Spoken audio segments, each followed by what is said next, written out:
नमस्कार दर्शक तथा श्रोतावृन्द, स्वागत छ तपाईलाई नेपाली कथाको यो नयाँ भिडियोमा।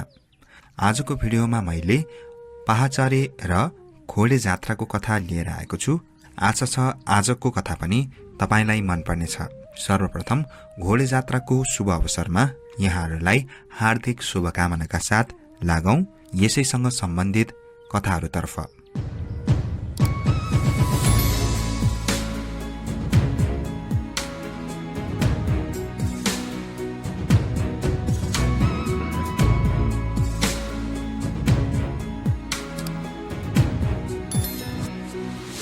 पहाचरे र घोडे जात्राको कथा। आज काठमाडौँ उपत्यकाका नेवारहरू पहाचरे मनाउन व्यस्त छन्। पहाचरेका दिन लुकु महादेवको रूपमा नेवारहरू जमिनमुनि लुकाइरहेको देवतालाई पूजा गर्ने गर्दछन्। जसरी जे जस्तो रूपमा पूजा गरिए पनि वास्तवमा भूमि पूजा नै हो।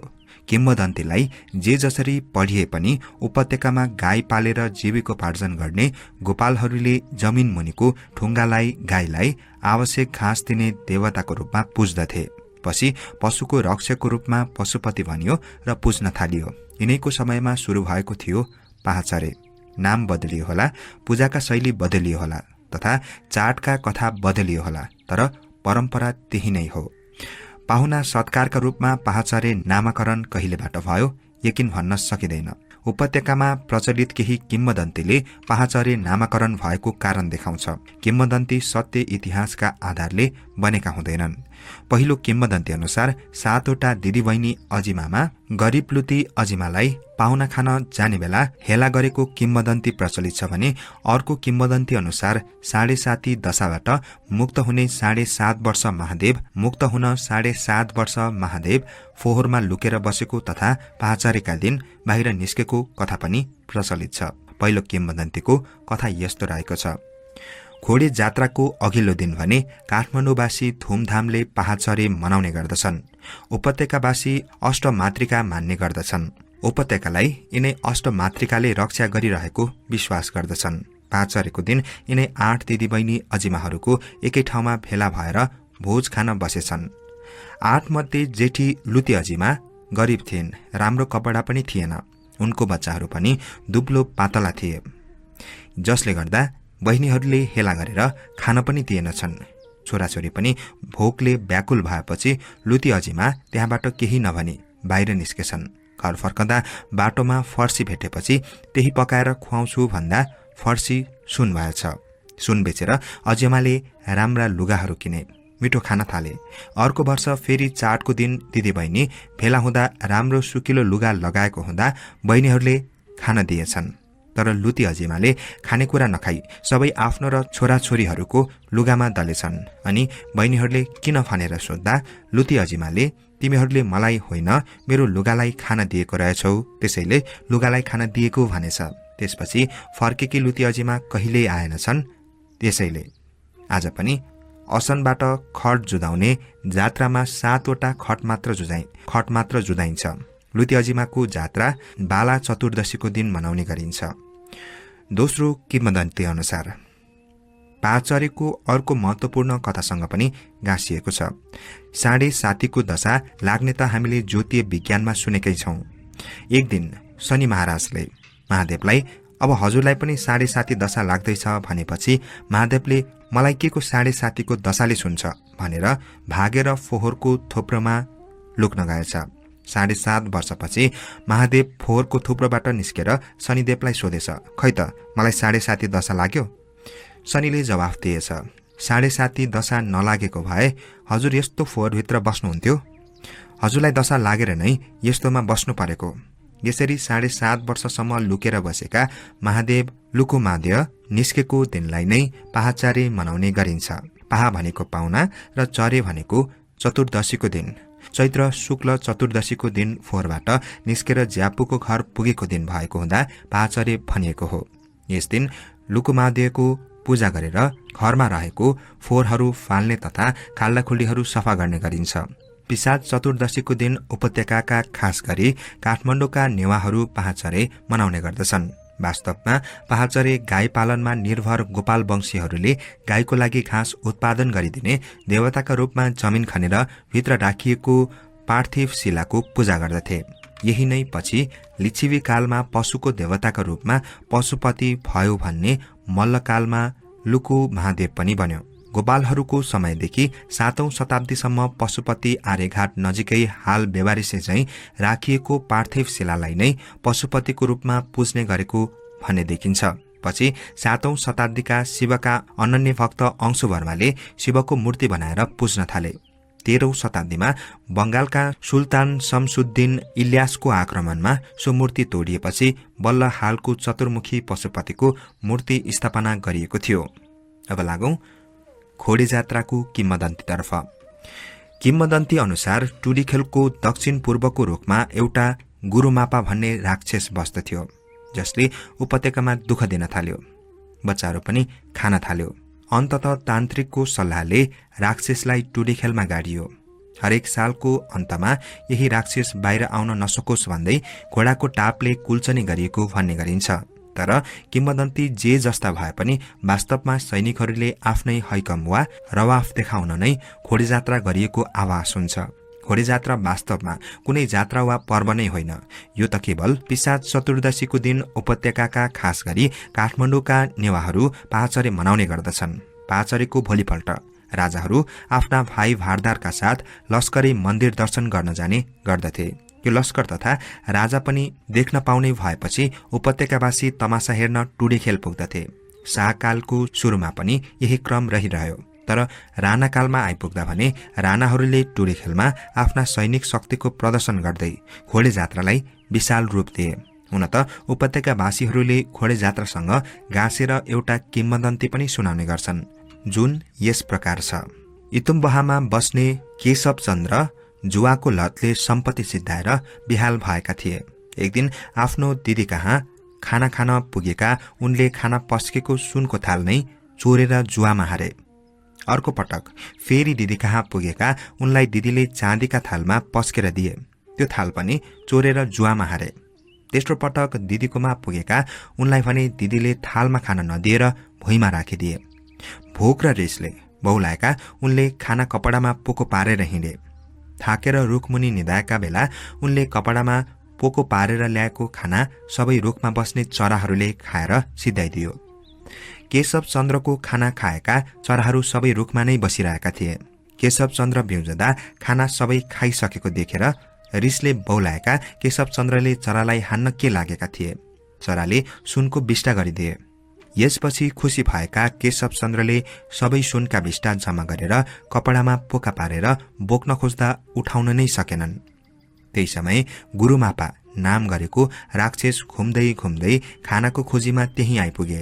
गुरुमापाले केशव चन्द्रलाई नै खान खोज्यो। बाठो केशव चन्द्रले गुरुमापालाई आफूले जम्मा गरेको सुनको पोको बोकेर घर जान आग्रह गर्दै घर पुगेपछि सिङ्गै राँगो र 3 मुरी चामलको भात खान दिने बाचा गरे। यसरी घर लगिएका गुरुमापालाई केशव चन्द्रले वचन अनुसारको खाना दिए। टन्न खाना खाएपछि गुरुमापा निदाउन थाले। 3 दिनपछि ऊ बिउजिएर फेरि खाना माग्न लाग्यो। यसरी लुकाएर राक्षसलाई खाना खुवाएको छिमेकीले थाहा पाएपछि केशव चन्द्रले राक्षसलाई टुडीखेलमा रहेको रुखमा लुकेर बस्न र त्यही खाना ल्याइदिने वचन दिए। तर यसरी टुडीखेल बसेका गुरुमापा कहिलेकाहीँ सहर पसेर बच्चा चोरेर खान थाल्यो, जसले गर्दा मानिसहरू सबै मिलेर उसलाई पिटेर टुडीखेलमा लडाएर उसको शरीरमाथि घोडा दौडाएर घायल बनाइदिए र त्यही गाडिदिए।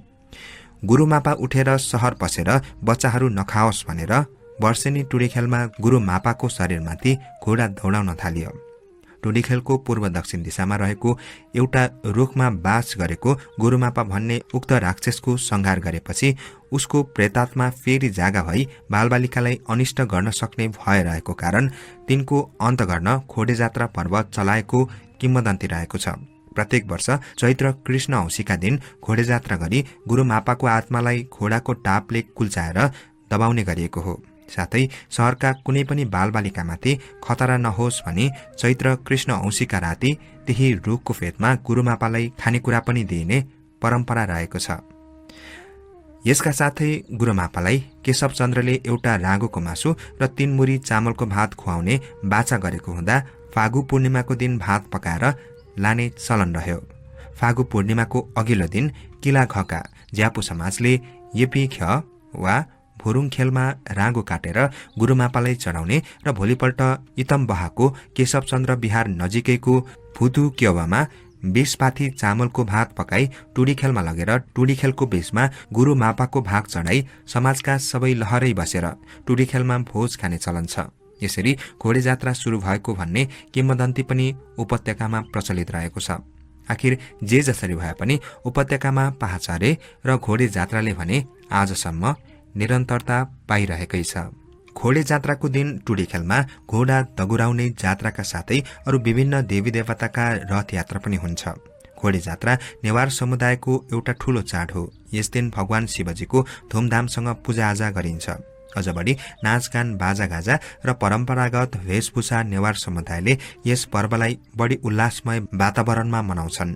यस दिन काठमाडौँको टुडीखेल नजिकै रहेको लुकुवा महादेव वा पिसाचेश्वर महादेवको पूजा अर्चना पनि गर्ने परम्परा छ। यिनै लुकुवा महादेवलाई पिसाच चतुर्दशीका दिन रछानबाट झिकी नुहाइदिई सफासुग्घर धोलाई मध्य मांस आदि तामसी भोग चढाइन्छ। यस भोगमा छ्यापी लसुन जस्ता उत्तेजक भोजनको प्राचुर्य हुन्छ। भनिन्छ घोडे जात्रापछि लसुन छिपिएको हुन्छ, खान लायक हुँदैन भन्ने किम्वदन्ती पनि आजसम्म त्यत्तिकै चरितार्थ रहेको पाइन्छ।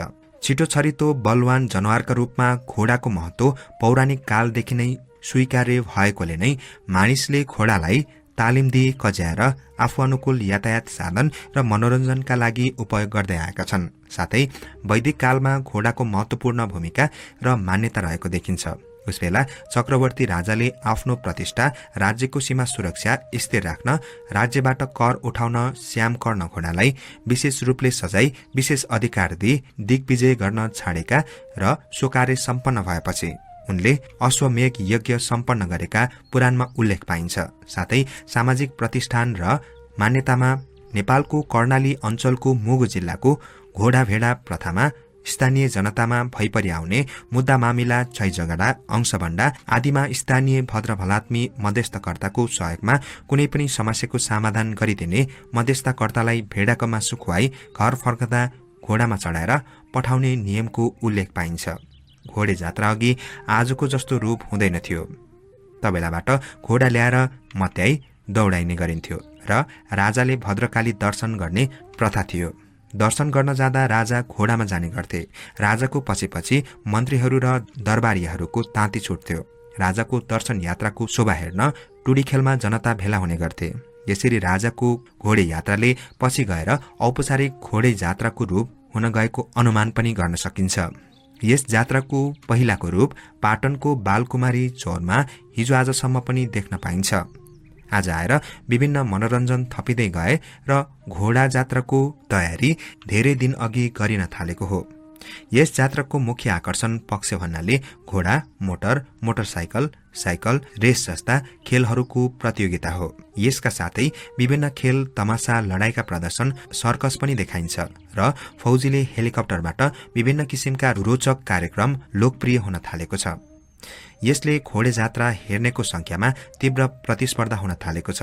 अहिले आएर साधारण जनताले मोटरसाइकल, साइकल दौडमा भाग लिन पाउँछन्। त्यसैगरी महिलाले पनि विभिन्न खेलमा भाग लिन थालेका छन्। टुडी खेल मञ्चमा राष्ट्रपति लगायत प्रधानमन्त्री, अन्य मन्त्री र विदेशका प्रतिनिधि लगायत उच्च पदस्थ सरकारी कर्मचारीको पनि यस अवसरमा शरीक भएको पाइन्छ। घोडे जात्राको आफ्नो ऐतिहासिक मान्यता, मूल्य र महत्व पनि रहेको छ। यस किसिमको प्रचलनको सुरुवात गर्ने राजा जयप्रकाश मल्ल हुन्। यो जात्रा खास गरी काठमाडौँ उपत्यकाको 3 शहरमा भव्य रूपमा मनाइन्छ। यो जात्रामा विशेष गरी विवाह भएर गएकी चेलीबेटीलाई भोज खुवाउने प्रचलन अहिलेसम्म नेवारी समाजमा कायमै छ। यो चाड 3 दिनको भए पनि अन्तिम दिन चैत्र शुक्ल परेवाको दिन मातृका देवीका खटहरू शहरमा परिक्रमा गराई 6 वटा गल्लीबाट ल्याई असन चोकमा 7 वटा खट घुमाउने कामलाई सप्त मातृकाको आपसमा ढोकभेट भएको पनि भन्ने किम्वदन्ती छ। हाम्रो समाजमा विभिन्न चाडपर्वका आफ्नै किसिमको महत्व बोकेर आएका छन्। त्यसमध्ये घोडे जात्रा पनि एक महत्वपूर्ण पर्व हो। यसको धार्मिक भन्दा सामाजिक महत्व बढी भएको पाइन्छ। यसले नेवारी सम्प्रदायमा आफ्नै गरिमा र अस्तित्वलाई ज्वलन्त रूपमा प्रस्तुत गरिरहेको छ। यसबाट नेवारी समाजको कला र कौशलताको चरम विकास भएको स्पष्ट हुन्छ। अत नेवारी समाजमा यसलाई जोड दिएको प्रतीत हुन्छ। त्यसैले हिन्दू संस्कृतिमा आफ्ना पूर्वजप्रति उदारता एवं कृतज्ञताको प्रदर्शन गर्ने सांस्कृतिक धरोहरका रूपमा यस जात्रालाई लिन सकिन्छ।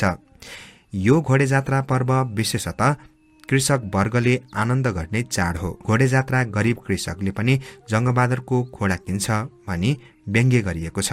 घोडे जात्रामा गरीब कृषकले पनि जंगबहादुरको घोडा किन्छ भनी व्यङ्ग्य गरिएको पाइन्छ। यसर्थ प्रत्येक वर्ष घोडे जात्रा यसरी नै सम्पन्न हुन्छ। दर्शक तथा श्रोतावृन्द, तपाईलाई पनि यस वर्षको घोडे जात्राको अवसरमा हार्दिक मंगलमय शुभकामना।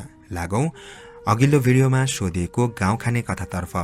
अघिल्लो भिडियोमा मैले सोधेको गाउँ खाने कथा रहेको थियो, भाटा पगरी जिउमा टम्म बस्नुहुन्छ पिध वाङ्ग के हो, र यसको सही उत्तर हो मुढा। अब लागौं आजको गाउँ खाने कथातर्फ। आजको लागि गाउँ खाने कथा रहेको छ, जन्मन्छ वनमा त्यो मिल्छ धनमा, रुन्छ बरा बाहिरै परी, तस्बिर छैन खाली पगरी के हो। प्रश्न एकपटक फेरि, जन्मन्छ वनमा त्यो मिल्छ धनमा, रुन्छ बरा बाहिरै परी, तस्बिर छैन खाली पगरी के हो। यस प्रश्नको उत्तर तपाईलाई थाहा भए कृपया कमेन्ट गर्न नबिर्सिनुहोला। भोलिको भिडियोमा म यसको सही उत्तर अवश्य नै भन्नेछु। यसका साथसाथै आजको लागि भिडियो सकिएको छ। तपाईलाई के कस्तो लाग्यो कृपया कमेन्टमा उल्लेख गर्नुहोला। साथसाथै तपाईसँग पनि कथा भए मलाई वाचनको लागि मेरो कथा 204@gmail.com मा मेल गर्न सक्नुहुनेछ। आजको कथा बसाइबाट म कथावाचक जमिन राईलाई बिदा दिनुहोस्। नमस्कार।